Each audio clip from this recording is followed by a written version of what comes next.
My name is Aref. I lead the retail and e-commerce business partnerships team here at TikTok for the MENA region.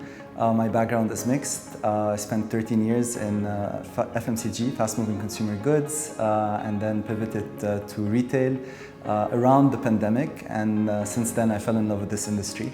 And today I have the chance to work with most of the retail and e-commerce partners in the region from TikTok side. So today on TikTok, what we look after is how do we serve all communities, regardless of their age bracket and regardless of their demographics. We believe that people are joined together by common interests and by things that inspire their creativity and that things that bring them joy, basically. And this is our mission at the end of the day. It's to inspire creativity and bring joy. So you and I could be of very different ages or different backgrounds, but we could both belong to the dog lovers community, for example. I'm very passionate about pets, and that for me is most of what I see on my For You page, for example. I think what TikTok has done over the past few years is it has taken us all back to the very origins of commerce. So commerce goes back to 10,000 BC, basically, and it was a very communal experience where people meet in real life and they exchange conversations and they haggle and they discuss, and then bonds of trust get formed. So that experience became much more transactional throughout the years. There's something that comes with digital platforms which is called social commerce, and there's definitely a space for that. On TikTok, we believe that what the experience is more of a community commerce experience. And this all goes back to the way the application works, basically, which is when you're on TikTok, you are not served necessarily content from people that you know or that you're connected socially to, but you're served content that is likely to resonate with you because it's produced or created by people who share the same interests as you. So this automatically creates a digital campfire of sorts, right? So without knowing me in real life, you and I might be part of the same community. And when you are part of that community, you're likely to trust what that community is sharing. And when it comes to products and brands, people end up discovering these on our platform, and this is what we refer to as community commerce. I think when it comes to the GCC, we find that the community is highly engaged. So if you look at, for example, fashion content in the GCC specifically, the consumption of fashion content on our platform increased by 287% in the past year versus the year prior, which means that there's almost 3 times the amount of content related to fashion. Now the hashtags might be different than other regions. Obviously there's local languages and dialects as well involved, but the level of engagement is quite high, and it's across most categories. So we see this across fashion, across beauty, across F&B, among many others. So going back to horizons and future being in horizons, my short-term horizon right now is coming up, the end of the year is coming up. So Black Friday, or the very multicolored Friday in the region, from white to yellow to all the different colors, is coming up. So my short-term plan is to be able to enable and equip all our partners to make sure they have a successful run this sales period and close the year on a very strong note, leveraging our platform. And mid to long-term horizon, I would say our plan is to continue establishing and building partnerships in the MENA region. This is a very important region for us, and to continue to taking these partnerships to the next level, beyond only supporting with advertising and media, but being able to continuously help them find success on our platforms. So last year we achieved a milestone globally of surpassing 1 billion users, and we're very happy with that as a key milestone in our journey. In the Middle East, we are also growing exponentially. We are focused on all the key markets. We have partners in each one, and we aim to build strong business partnerships with each and every one of them. And our objective is always to help understand what your business objective is as a potential partner in retail and e-commerce, and what our role can be in helping you deliver your business objectives. Overall, we see retail transforming from a very transactional experience to an interactional experience.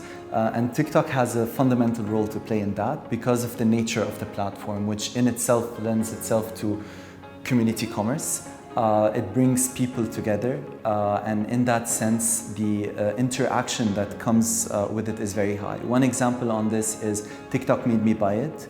TikTok made me buy it is a hashtag that garnered over 10 billion views globally. It became a community of people who confess that they have discovered products and bought products because of something that they have seen on TikTok specifically.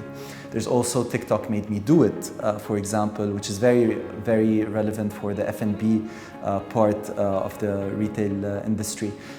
If you go a year back, you would think of examples like feta pasta, which was trending, and feta ended up going off the shelves, out of stock, and completely in some markets like Finland.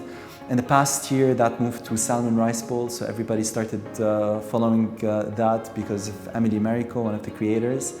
In the past month, it was all about corn because of Tariq, the young kid who very authentically declared his love for corn.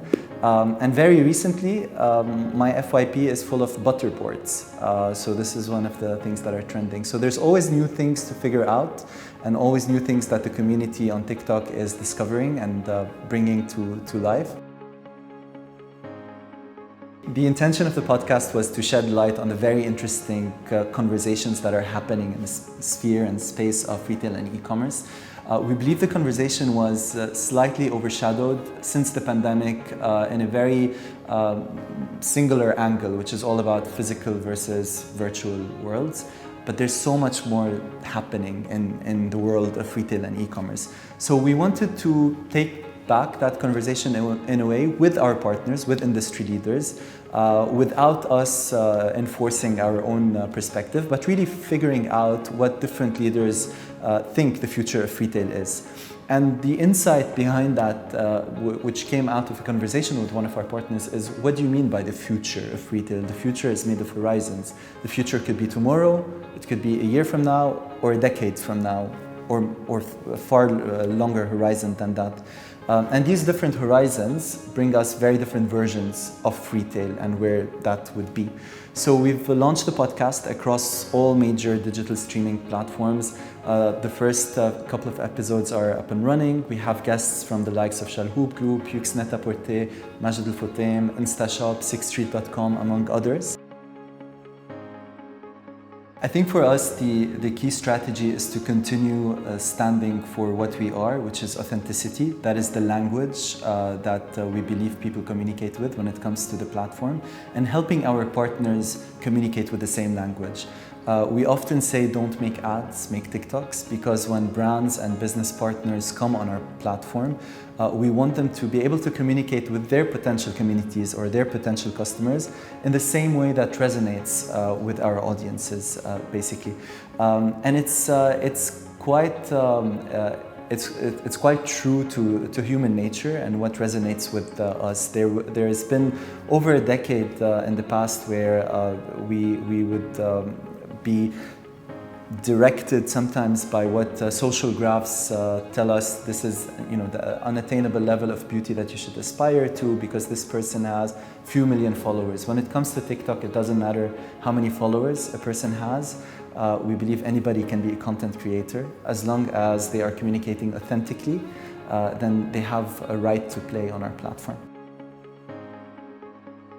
So TikTok today has a suite of advertising solutions, most of which is available to all partners. The number one tip would be to find your right community on our platform, find your niche, find the right audience that resonates most with your business, and find out what they are talking about and what is interesting them on our platform.